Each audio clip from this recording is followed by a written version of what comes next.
ভাই, হ্যাঁ তুই জল খাচ্ছিস? দাঁড়া, আমি মাকে গিয়ে বলছি। মা, হ্যাঁ বল। দেখো গিয়ে ভাই জল খাচ্ছে। এই ছেলেটাকে নিয়ে আমি আর পারি না। বাবান, জল নষ্ট করছো তুমি? জল নষ্ট করো না, চলো। ভাই, তুই আবার জল খাচ্ছিস? দাঁড়া, এবার মাকে বলে তোকে মার খাওয়াবই। মা, কি হয়েছে? ভাই আবার জল খাচ্ছে।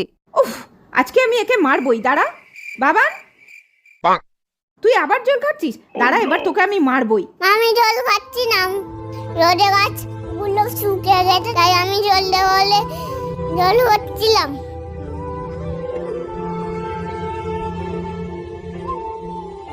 ওলে বাবা লে, আমার সোনাটা, তুমি গাছে জল দিচ্ছ? হ্যাঁ, আচ্ছা দাও। দিদি মার খাওয়াতে পারলি না তো।